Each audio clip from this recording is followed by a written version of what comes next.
Assalamualaikum warahmatullahi wabarakatuh.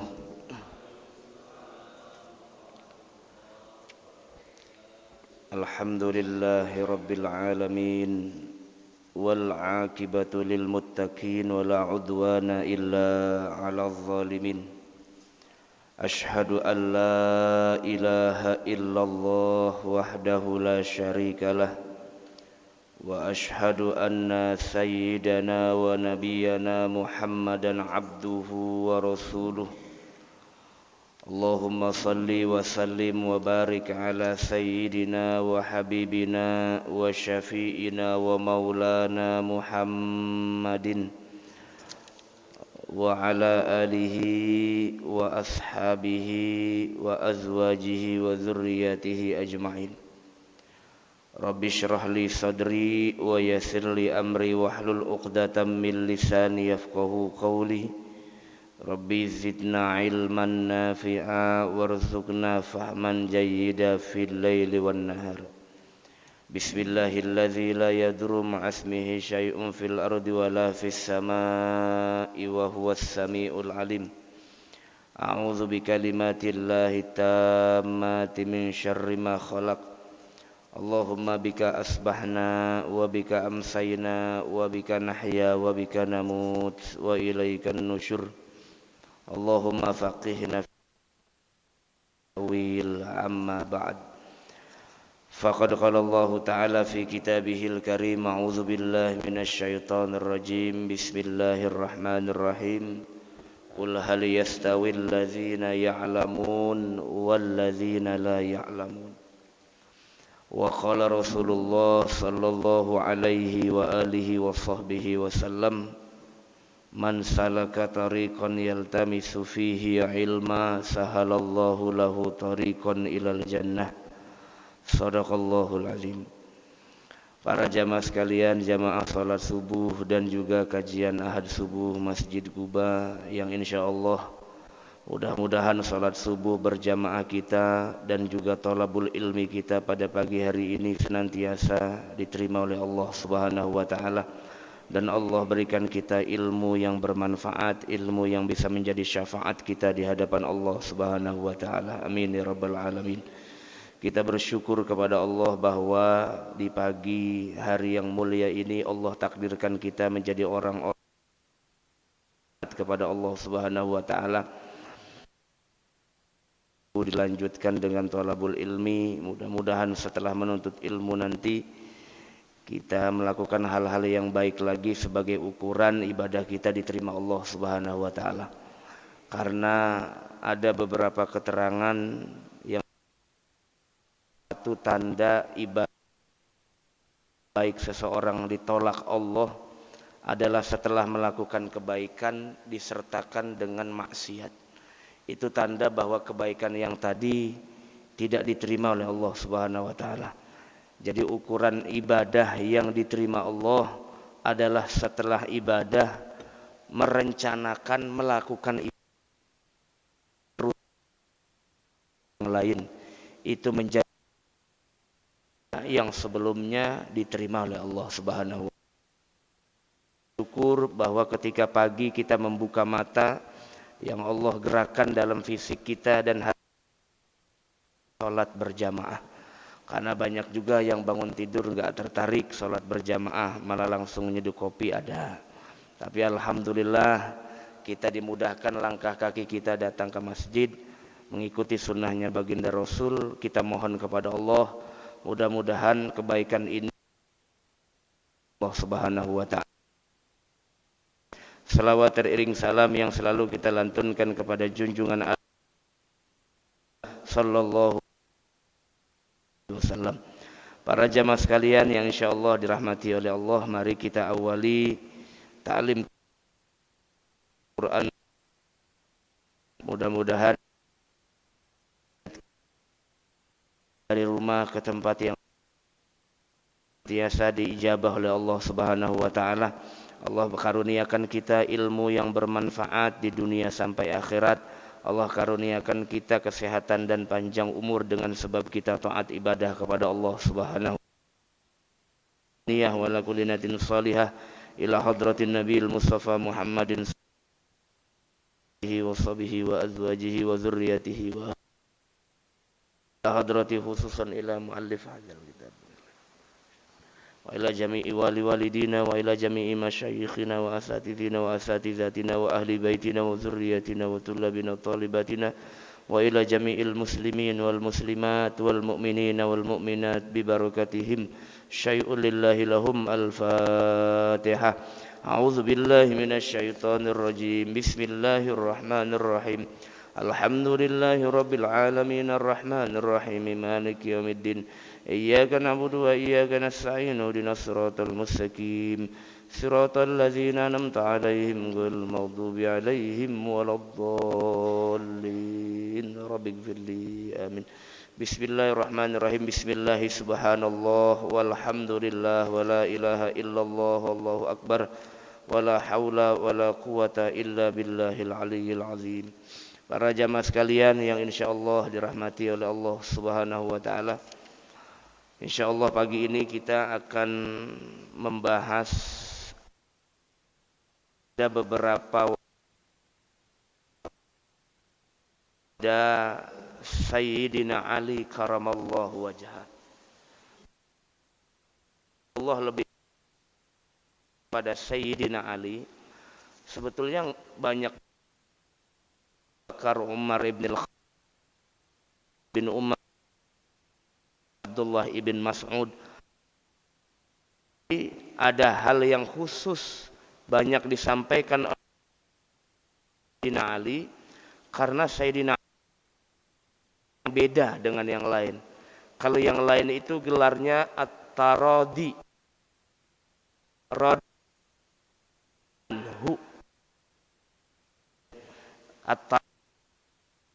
singkatnya At-Taradi artinya radhiyallahu anhu. Tapi kalau Sayyidina Ali berbeda. Bahkan dua-duanya Sayyidina Ali boleh radhiyallahu anhu dan karramallahu wajhah.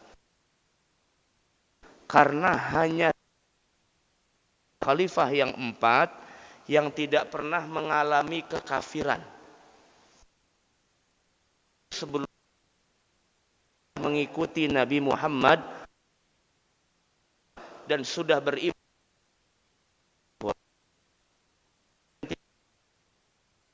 yaitu Abu Bakar ibn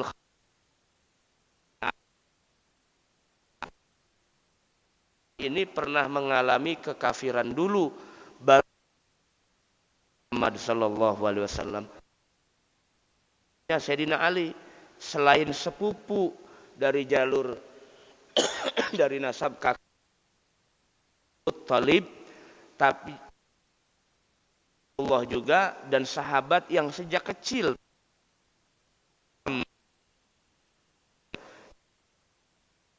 hal yang mungkin tidak diberikan kepada sahabat yang lain tapi diberikan kepada Sayyidina Ali karamallahu wajhah.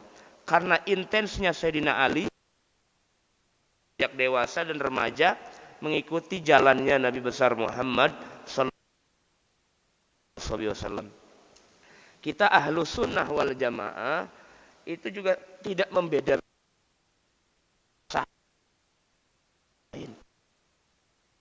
Nabi. Ada yang lebih dikultuskan, tidak ada. Ya, lebih mengkultuskan Sayyidina Ali berlebih. Kami juga ahlu sunnah wal jamaah mengagumi Sayyidina Ali. Kalau dalam khalifah pasti ada urutannya, Pak. Khalifah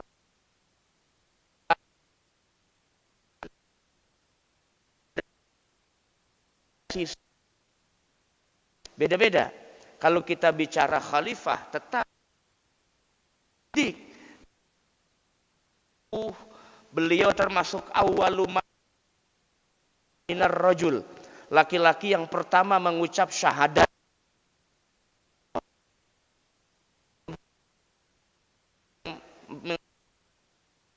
Karena usianya paling sepuh, yaitu sahabat Rasul sekaligus mertuanya.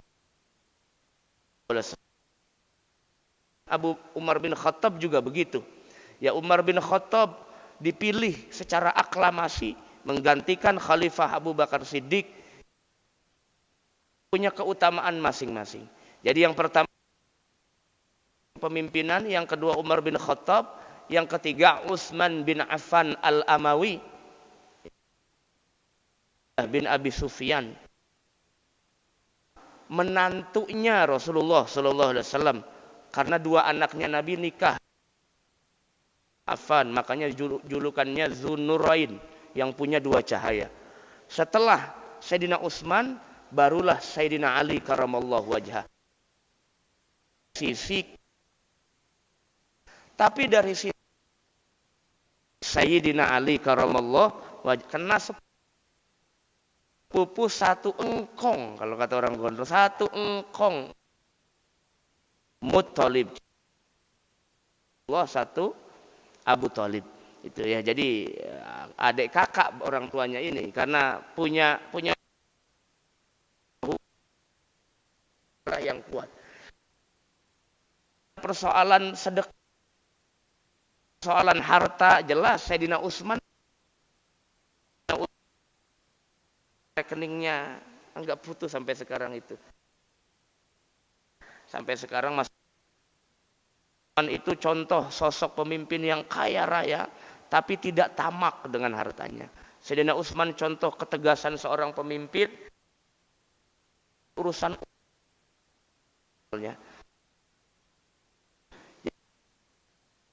kan menyalahkan yang lain juga, apalagi sampai menyampingkan bahwa Aisyah orang yang salah. Itu orang-orang Syiah itu yang berlebihan tuh begitu. Ya, kalau kita tidak, kita beriman bahwa semuanya yang dekat dengan Rasulullah itu adalah orang-orang terbaik. Disebut Rasulullah dalam hadis, khairul qurun qarni, summal ladzina yalunahum, summal ladzina yalunahum. Persoalan itu. Ya, Aisyah kemudian perang dengan Sayyidina Ali, jadi perang Jamal, perang Unta, itu masing-masing lah. Ya, personal masing-masing, persoalan politik yang biasa itu, Mbak. Tapi jangan menyampingkan keutamaan mereka yang belajar langsung dengan Nabi besar Muhammad sallallahu alaihi wasallam. Kalau kita kan jauh, Pak. Masa kita jauh dengan Rasulullah? Iman kita dekat dengan Nabi. Kenapa?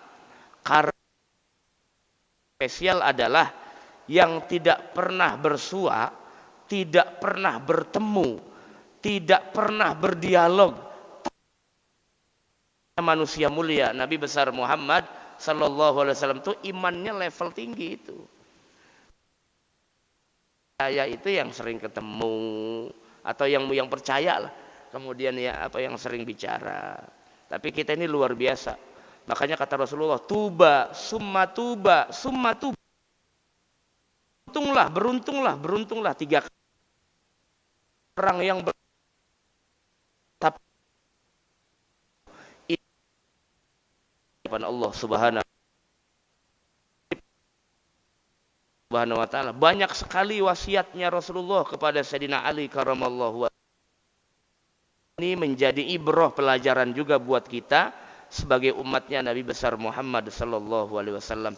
Salah satu daripada wasiatnya Rasulullah kepada Sayyidina Ali adalah menjelaskan kriteria orang yang mempertontonkan amal. Saya juga pernah membahas riya kan di sini, tapi ini versinya Rasulullah langsung kepada Sayyidina Ali. Amalnya sering dipertontonkan. Yang kedua, wasiatnya Rasulullah bagaimana ciri orang bodoh dalam agama. Orang bodoh dalam beragama itu bagaimana cirinya. Nah, yang pertama kata Rasulullah, ya Ali, walil mura'i salasu alamat.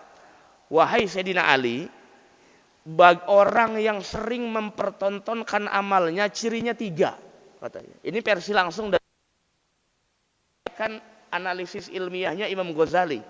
Kriteria orang yang sering mempertontonkan amal, atau yang tadi dibacakan suratnya itu alladzina hum surat apa Al-Maun ya, yuraun, itu orang-orang yang sering mempertontonkan amalnya. sujudahu ma'annas.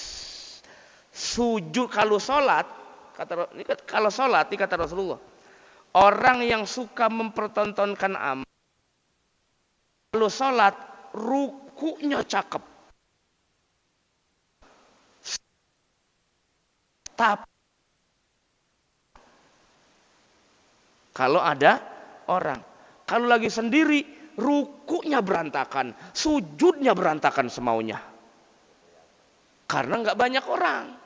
Kalau banyak orang sampai perfect lah, bahkan sujudnya sampai dijedot-jedotin tuh jidatnya, saking. Kalau lagi banyak orang, kalau lagi sendirian di rumah, sholat isya setengah menit beres, cepatnya setengah menit. Banyak orang aja pasehnya lebih paseh dari kori tingkat internasional. Bayangkan itu. Ini orang yang contohnya yura'una kan amalnya di hati, bukan karena Allah Subhanahu wa ta'ala, alias orang yang tidak masuk kategori mukhlishina lahuddin. Kalau mau ikhlas ya sebaliknya. Mau di masjid kayak, mau di rumah kayak, mau di tempat lain, mau banyak orang atau tidak banyak orang, kalau sudah ibadah ditampilkan seperfect mungkin. Jadi ukuran manusia nggak ada ukuran, nggak mau ada manusia atau tidak, yang namanya sholat tampilkan paling terbaik di hadapan Allah. Itu namanya ibadah. Kita aja kalau mau ketemu wali kota, ketemu camat, ketemu presiden, ketemu menteri, bahkan minyak wangi 2 botol tumpah gitu kan, misalnya. Gitu kan. Bagaimana kaifa ma Allah? Bagaimana kita bersama Allah Subhanahu wa ta'ala? Makanya hari Jumat di yang terbaikmu. Begitu. Pakai yang terbaikmu. Kenapa? Karena kita sedang menghadap Allah selama 1 minggu itu. Selama 1 minggu kita letih dengan urusan ibadah kita, tiap hari nggak ditinggal, tapi banyak dengan urusan dunia. Disuruh kumpul, dipanggil oleh Allah. Ya ayuh dialis fas, kata para ulama, as-sa'yu ilal Jumat, bergegas kepada salat Jumat. Yang kedua, salat Jumatnya. Jadi ada 2 perintah. Yang pertama, as-sa'yu ilal Jumat, bergegas Jumatan. Makanya datangnya ada yang dari 10:30, dari jam 10 udah nongkrong di masjid, ada yang dari jam 8 udah ada di masjid, numpang tidur itu. Ya, nerusin yang tadi malam. Ya, ada yang udah dari pagi-pagi sudah ada di saf yang paling pertama. Orang kita kan kadang-kadang karena Jakarta pahala itu kan. Tapi kalau sholat 5 waktu, insya Allah nunggu qomat dulu baru ke masjid. Gitu. Beda. Kenapa? Karena Jumat mah spesial katanya. Padahal sop yang pertama mau sholat apaan kayak tetap yang terbaik. Ketika dalam kasus sholat berjamaah, tampilkan sebaik mungkin. Orang yang bepergian, saya pernah sampaikan kayaknya, cuman bukan di sini, tapi di Ngaji Ngaling. Sampai ada orang salah paham.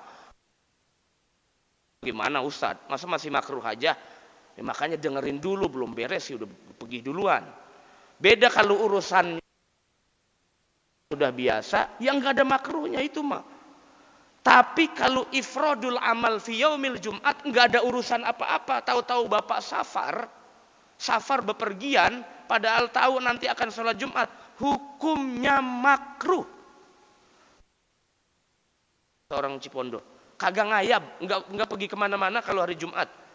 Harusnya khusus hari Jumat segera ke masjid, bergegas dari pagi-pagi. Kalau nggak ada kepentingan nggak usah safar. Safarnya nanti ba'dal Jumat. Kenapa? Karena ta'zimu yaumil Jum'ah, mengagungkan hari Jumat. Pak Ustadz saya kerja, nggak usah ditanya. Kalau itu kewajiban, pergi sana.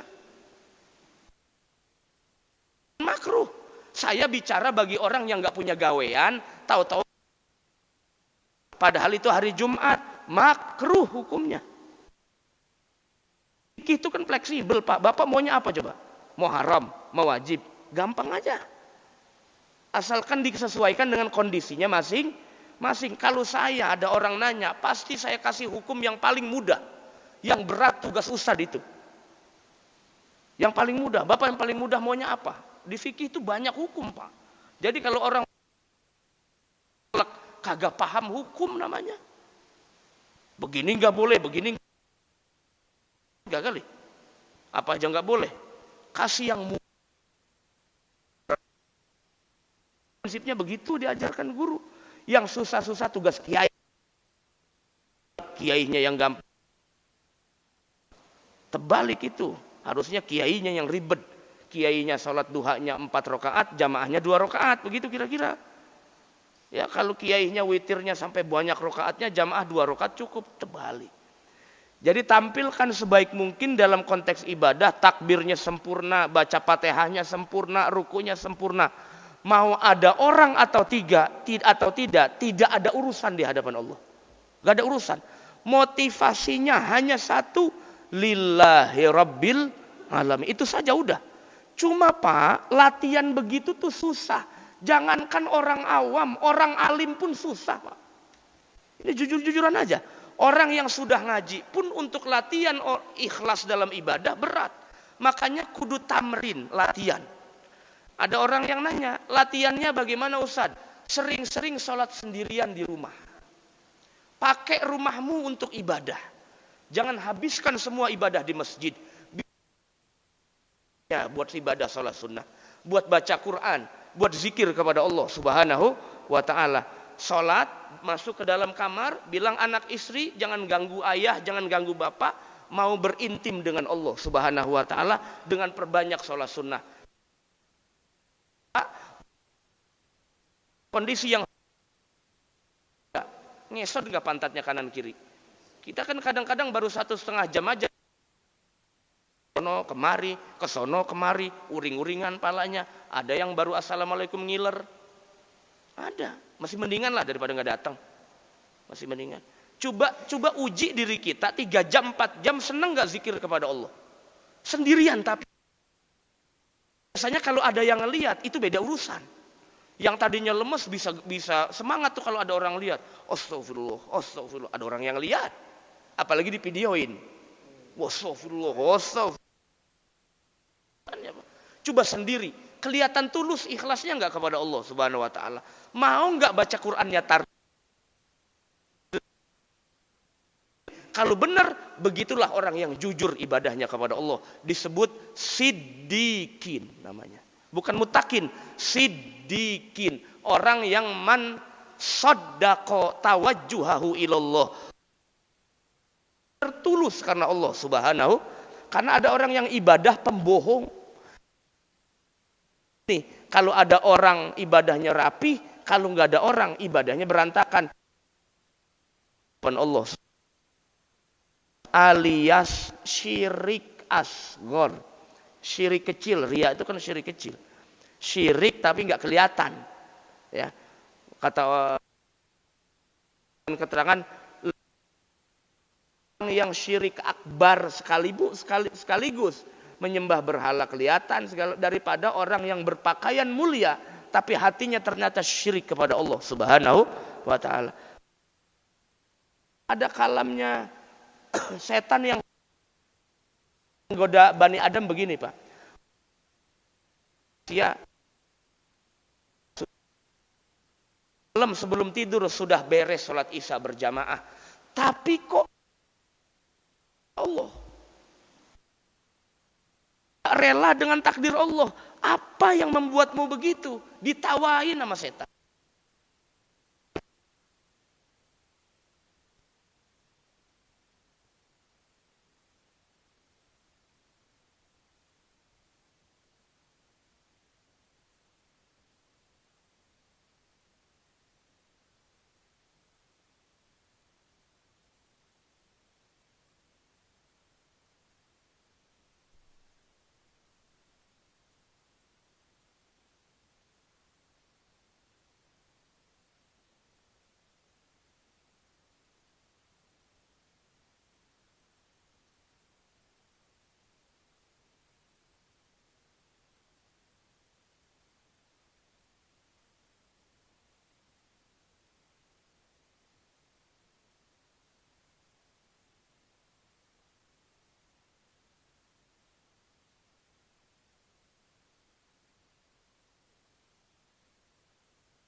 tafakkarun, afala tatadabbarun, afala ta'qilun.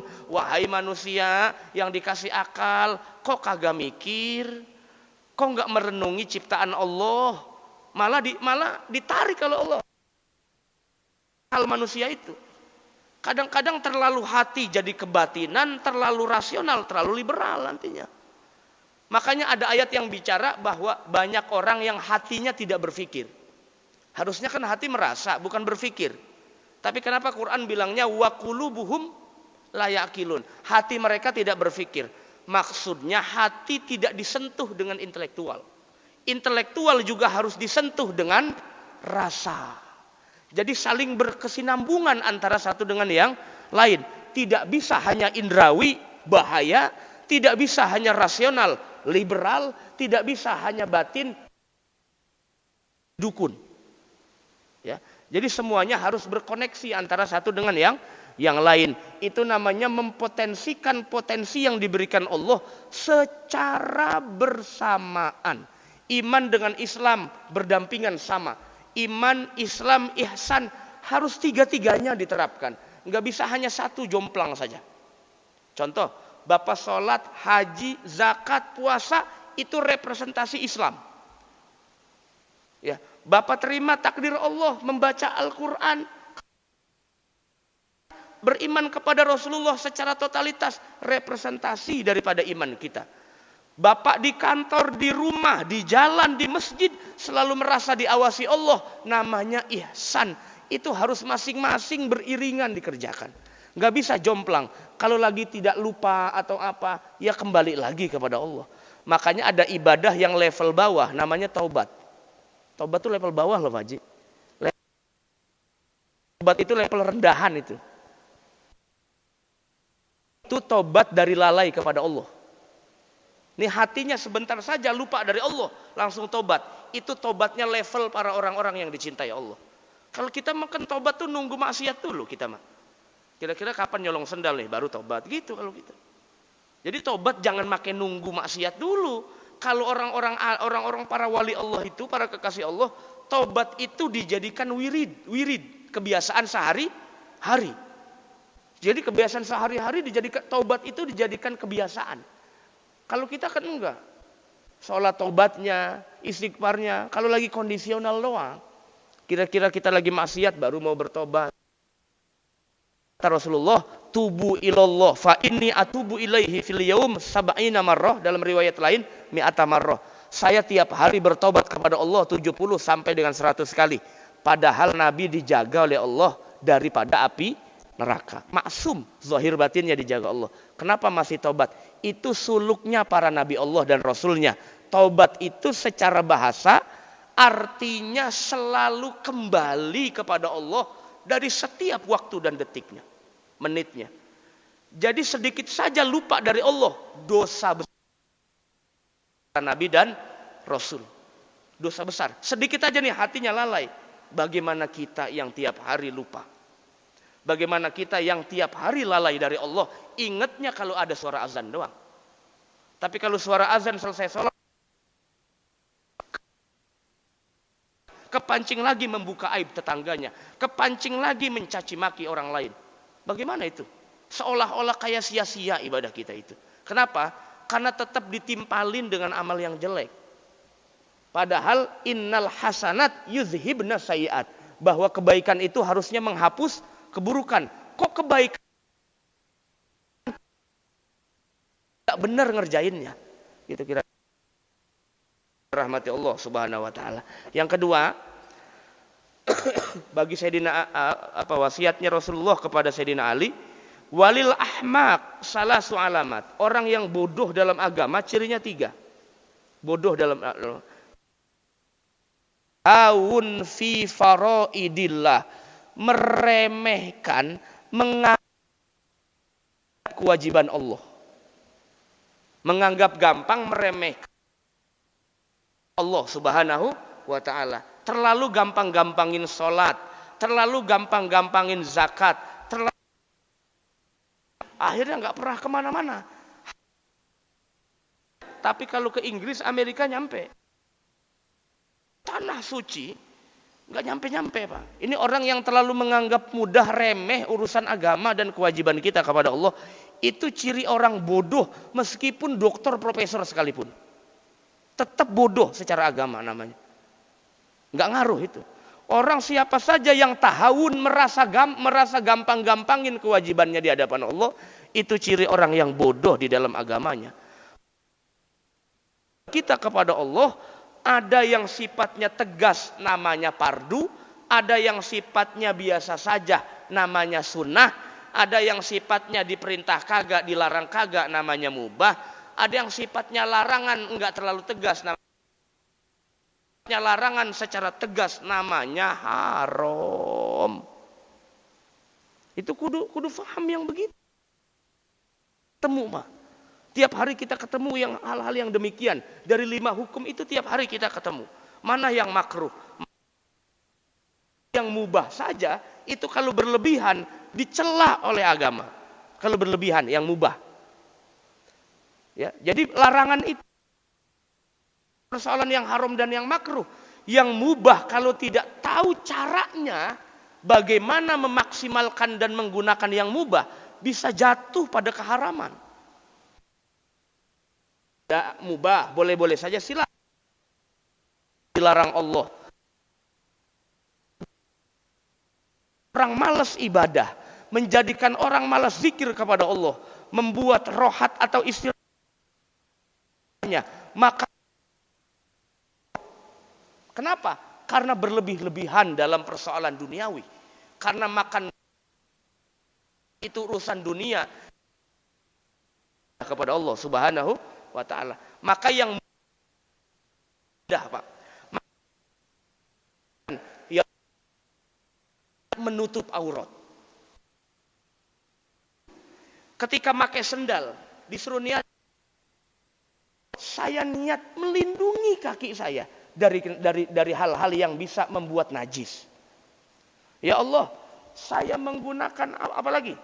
Saya bepergian untuk bekerja, tujuannya mencari nafkah. Padahal nyari duit itu umumnya jadi pahala. Jadi tergantung niatnya, makanya ulama mengatakan perbanyak niat meskipun ibadahnya cuma 1. Niatnya dibanyakin karena kita nggak pernah tahu, Pak. Niat kita Subhanahu wa ta'ala, maka banyakin niatnya supaya barangkali nanti dari niat-niat itu kita orangnya model kayak begini masih diterima oleh Allah Subhanahu wa ta'ala. Itu kan harapan kita kepada Allah.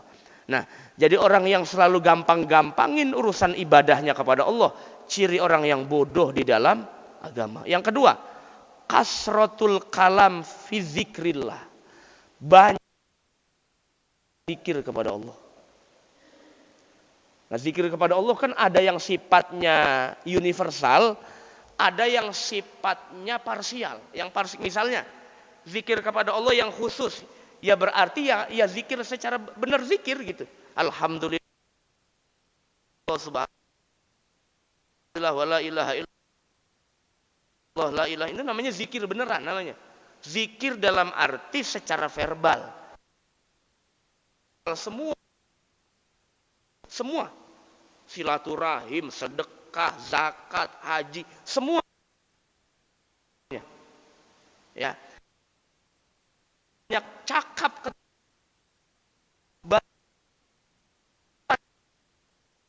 kepada Allah. Kenapa? Karena orang ketika sedang bersama Allah, dalam arti banyak bicara itu, Pak, berarti maksudnya begitu. Nggak fokus sama Allah. Ini orang yang semacam ini, ayatnya Sayyidina Ali, orang yang bodoh dalam agamanya. Bapak berdoa berharap boleh, tidak dilarang Allah. Tapi kalau banyak kalam, banyak bicara ketika Bapak ingat kepada Allah, itu ciri Bapak sedang tidak fokus kepada Allah. Bicaranya bukan bicara hal-hal yang ibadah, tapi bicara urusan yang lain. Apalagi bicara yang komentar terhadap apa yang Allah atur. Saya kasih contoh simpel deh. Kadang-kadang kenapa doa itu banyak yang drobos aja gitu.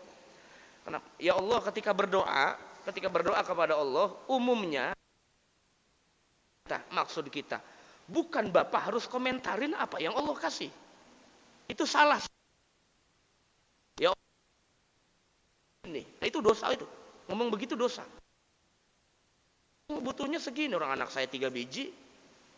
Ngapa segini? Nah itu dosa itu. Yang ngomong-ngomong karena nggak sadar kadang-kadang bersama Allah tapi banyak kalam. Yang bukan banyak roh dianjurkan. Ya Allah, saya sedang butuh ini ya Allah, silakan harapan kita sampaikan kepada Allah. Tapi kalau sudah komentar sedang bersama Allah, tapi ucapannya malah melenceng dari orientasi dia kepada Allah, orang